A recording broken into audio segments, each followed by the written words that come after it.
2026இல் 200 தொகுதியில் வெற்றி பெறுவோம் என முதல்வர் சொல்வது இருமாப்பல்ல, அவரது தன்னம்பிக்கை என நெல்லையில் நடந்த திமுக பொதுக்கூட்டத்தில் திமுக கொள்கை பரப்பு செயலாளரும் தமிழ்நாடு பாடநூல் கழக தலைவருமான திண்டுக்கல் லியோனி தெரிவித்துள்ளார். 40க்கு 40 தொகுதியில் எப்படி வெற்றி பெற்றோமோ அதே மாதிரி 2026லும் 234ல் 200 தொகுதிகளிலும் நம்ம வெற்றி பெறுவோம். இதை இருமாப்புங்கிறாங்க. இது இருமாப்பு அல்ல, தன்னம்பிக்கையில் என் தலைவன் சொன்ன வார்த்தை. அந்த 200 தொகுதிகளிலும் வெற்றி பெற்று மீண்டும் நம் தளபதி மு.க. ஸ்டாலினின் ஆட்சியை இந்த தமிழகத்திலே உருவாக்குவோம். நாற்காலிக்கு நேற்று கட்சி ஆரம்பிச்சாலாம், இன்னும் 2 வருஷத்துல நான் முதலமைச்சர் நாற்காலிக்கு வரப்போறேன்ட்டு என் நெஞ்சில் குடியிருக்கும் அப்படிங்கிறேன். நெஞ்சில் குடியிருக்கிறதுனா என்ன அர்த்தம்னா, குடியிருக்கவேன் எப்போ வேணாலும் காலி பண்ணிட்டு போயிடுவேன். என் தலைவர் தான் என் உயிரினும் மேலான அன்பு உடன்பிறப்புகளே என்னார். உடன்பிறப்புங்கிற வார்த்தை ஆண்களுக்கும் பெண்களுக்கும் பொருந்தும். ஆனால் என் நெஞ்சில் குடியிருக்கும் அப்படின்னு ஒருத்தர் பேசிக்கிட்டு இருக்காரு.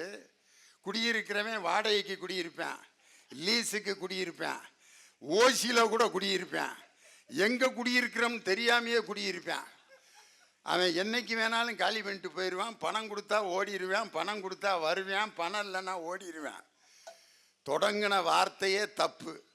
நெஞ்சிலே குடியிருக்கும் சொன்னது பிற்பாடும் திருப்பி நேத்தையும் வேற சொல்கிறார். அதனால் குடியிருக்கிறவன் என்னைக்கு வேணாலும் போயிடுவேன். நேற்று கட்சி ஆரம்பித்தவர்கள் எல்லாம் எங்கள் திராவிட முன்னேற்ற கழகத்தை பார்த்து கை நீட்டி கேள்வி கேட்கின்ற காலம். இன்னைக்கு கட்சியை ஆரம்பித்து 2வது வருஷத்திலே ஆட்சியை பிடிப்பாங்கிறான். இதெல்லாம் நடக்கிற காரியமா? இதெல்லாம் விளம்பரத்துக்கும் சினிமாவுக்கு வேணால் நல்லா இருக்குமே ஒழிய, ஒரு அரசியல் இயக்கம் தொடங்கி அது எவ்வளவு பெரிய பயணத்தை மேற்கொள்ள வேண்டியிருக்கு.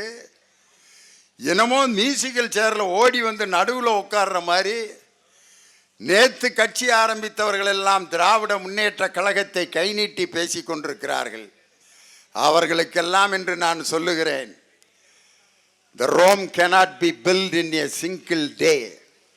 ஒரே நாளில் கட்டப்பட்டது ரோம் அரண்மனை அல்ல, பல ஆண்டு காலம் கட்ட வேண்டும்.